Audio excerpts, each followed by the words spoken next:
Alors NERTI signifie nettoyage émotionnel rapide des traumatismes inconscients. C'est une méthode qui vise à libérer toute la charge émotionnelle trop forte chez le sujet et qui peut éliminer aussi des phobies.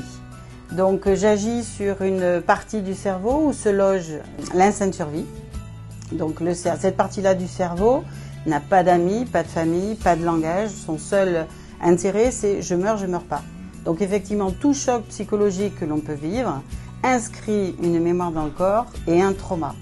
Et effectivement, ça s'amplifie au fil du temps, dans des situations de stress. C'est un peu le ballon de baudruche qui gonfle. Et donc après, ça déclenche des phobies. Et la personne ne sait pas pourquoi ça surgit d'un coup. Et la phobie est un déclencheur et non pas la cause. Donc j'accompagne, on part d'une émotion. J'accompagne ensuite la personne à faire descendre cette émotion dans le corps. Ça va raviver des mémoires. Ça peut être de temps en temps un petit peu inconfortable. Pour donc que le cerveau revive la situation de départ qui l'a traumatisé. Donc lui, il va prendre peur, il va se dire mais j'ai eu peur de mourir une première fois, je risque que ça se rejoue.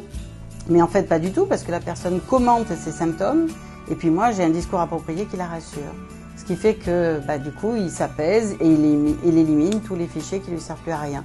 Et quand il n'y a plus rien du tout, donc je la fais ressortir, rouvrir les yeux, donner une respiration à son cerveau parce que je ne peux pas le contraindre en permanence. Et puis ensuite, je la replonge, je la fais fermer les yeux à nouveau et on refait un tour pour voir s'il reste des choses ou pas. Voilà un petit peu le principe de cette méthode qui en fait, je me suis essayé à plusieurs méthodes de libération émotionnelle, mais je ne trouvais qu'il n'y en avait aucune qui allait aussi loin. Voilà, sauf celle-ci.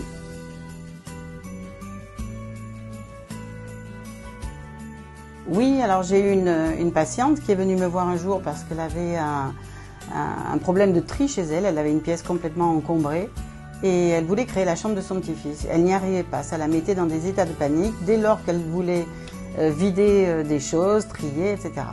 Et donc je la reçois et puis je balade son cerveau. Je lui fais parler de différentes choses et tout. Et puis tout de suite, je lui dis bon alors recontactez ce moment de panique et à quelle situation reliez-vous cette panique. Et là, elle me dit, mais c'est pas le tri de mon appartement. J'ai été victime d'une agression à l'arme blanche à l'âge de 20 ans. Et donc, nous sommes partis de là. Et donc, bien sûr, tous les symptômes sont remontés à la surface, etc.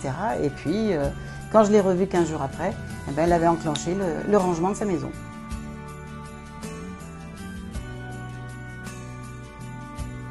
Alors, les personnes se sentent très fatiguées et ensuite décalées. Pourquoi? Parce que le cerveau ayant éliminé tous les fichiers obsolètes, eh bien, il va réorganiser les fichiers restants.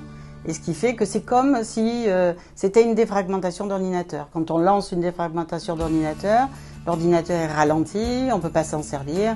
Le sujet, c'est pareil. Donc les personnes qui viennent de loin, je leur demande de se faire accompagner parce qu'il peut y avoir, ça peut altérer les réflexes volants. Et ensuite, donc vraiment de se reposer, de vraiment faire quelque chose pour se congratuler d'avoir pratiqué cette séance. Et puis elles vont voir automatiquement que leur rapport à elles-mêmes aura changé et aux autres également.